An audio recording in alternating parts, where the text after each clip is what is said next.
شاید جملے ہیں، میں ہمیشہ ممبر سے بعض لوگوں کو بتاتا ہوں، کہتے ہیں 3 چیزیں اپنی ہر کسی کو نہیں بتایا کرو۔ ایک ذہب کہتے ہیں سونے کو، سونا مطلب دولت۔ ان 3 چیزوں پہ نظر لگتی ہے، اپنی زندگی بھی تباہ کرو گے، اگلے کی زندگی بھی تباہ کرو۔ اپنا ذہب کسی کو نہیں بتایا کرو، مطلب میرے پاس کتنی دولت ہے، میرے پاس کتنا بیلنس ہے، میرے پاس کتنا اکاؤنٹ ہے، یہ شو آف کرنا، اپنی امیری دکھانا لوگوں کو، کیا ہوگا؟ لوگ دیکھیں گے کیا ہوگا؟ فرمایا اور تباہ ہوگے، اور برباد ہوگے، اور بیماریوں اور پریشانیوں میں چلے جاؤ گے۔ اپنا ذہب کسی کو نہ بتایا کرو کہ تمہاری دولت کتنی ہے۔ دوسرا ذہاب، جب سفر پہ جاؤ تو ہر کسی کو نہ بتایا کرو کہ کہاں جا رہا ہوں، اس میں بھی نقصان ہوتا ہے۔ دوسرا مذہب، اپنا عقیدہ بھی ہر کسی کو بتایا نہ کرو۔ کہ اگر اہل بیت کے چاہنے والے ہو، یہ نہیں ہر کسی کو بتاؤ کہ میں کس کا ماننے والا ہوں، کیا پتا اگلے بندے کا عقیدہ کیا ہے، تجھے کیا پتا کہ اگلے بندے کی نیت کیا ہے۔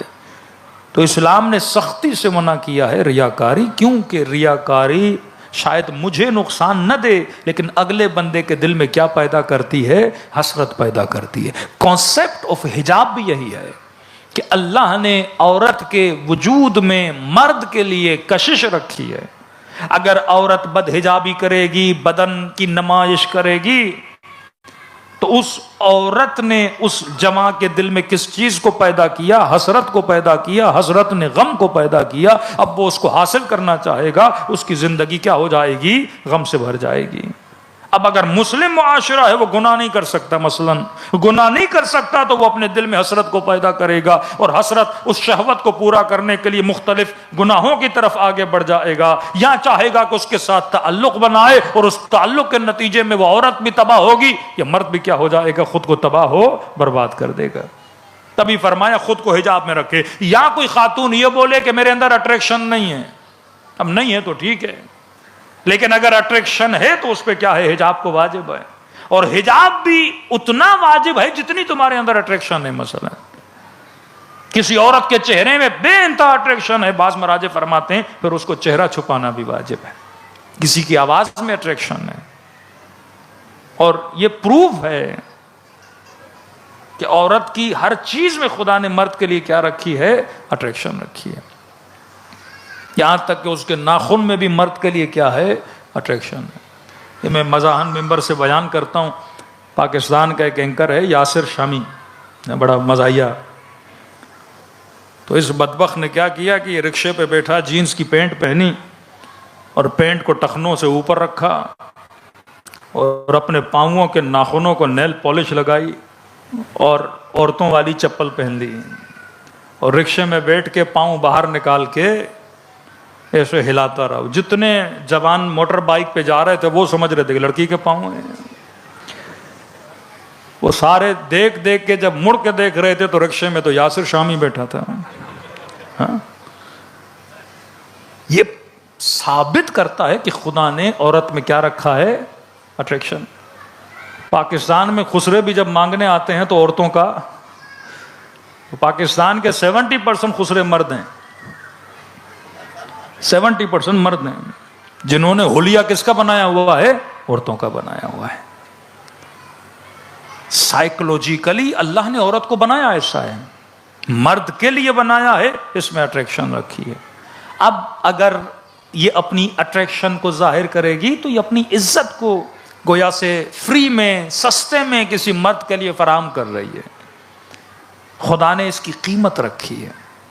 فرمایا عورت کا رشتہ لینے کے لیے کوئی آئے گا عزت و احترام کے لیے، یہ اتنی آسانی سے اپنی اپروچ ہر مرد تک نہیں رکھے گی۔ جو عورت بہت ایزی کسی مرد کی اپروچ میں آ جاتی ہے، وہ خود کو سستا اور نیلام کرتی ہے، بیچ دیتی ہے۔ اسلام قدر دیتا ہے، اسلام قیمت دیتا ہے، کہتا رشتہ لینے جاؤ، ادب سے، احترام سے، کسی کو بھیجو اس کے گھر، اجازت اس کے ہاتھ میں رکھی، قیمت وہ طے کرے گی، شرائط وہ بتائے گی۔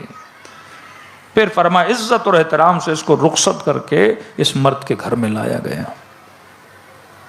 بچہ اس ماں کی کوکھ سے پیدا ہوتا ہے، اس کی غذا، اس کی خوراک اللہ نے ماں کے سینے میں رکھی ہے، تربیت کی آماجگاہ ماں کی گود کو بنایا ہے۔ اتنی عزت خدا نے خاتون کو دی ہے، کیوں؟ کیونکہ خاتون ایک بچے کو نہیں بلکہ ایک معاشرے کو تربیت دیتی ہے۔ یہ پورا معاشرہ ایک عورت بناتی ہے، یہ پوری سوسائٹی ایک عورت بناتی ہے۔ اور علمان و حلفیظ، اگر عورت کردار کی بری ہو، وَابْنَ آكِلَةِ الْأَكْبَادِ اللَّعِينُ ابْنُ اللَّعِينُ، تو پھر یزید جیسے بچے معاشرے میں آتے ہیں۔ خدا بہت سینسٹیو ہے اس کردار کے اعتبار سے، کیونکہ عورت کا کردار اگر برا ہوا تو نسلیں تباہ و برباد ہو جاتی ہیں۔ اور یہاں پہ آپ محسوس کر سکتے ہیں نسلوں کی تباہی، کہ انسان صرف شکم پر اور نکاح لذت نکاح پہ لگا ہوا ہے، اس کے علاوہ جو لذت خدا نے انسان کے لیے رکھی ہیں، لذت یہ روحانی، اس سے انسان کیا ہے؟ محروم ہے۔ کرامت انسانی کہ خدا انسان کو جو عزت دینا چاہتا ہے اس عزت سے انسان محروم ہو چکا ہے۔ صلوات پڑھے محمد و آل محمد۔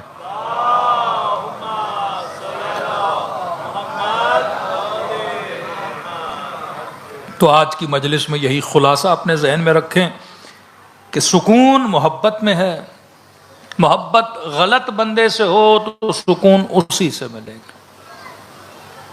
اب ان ممالک میں LGBT اور مختلف مسائل سے دن بدن آپ کا معاشرہ شکار ہوگا۔ محبت غلط تو سکون کس سے مل رہا ہے؟ غلط بندے سے۔ کسی کو کتے سے محبت ہو گئی، اسی سے سکون ملے گا۔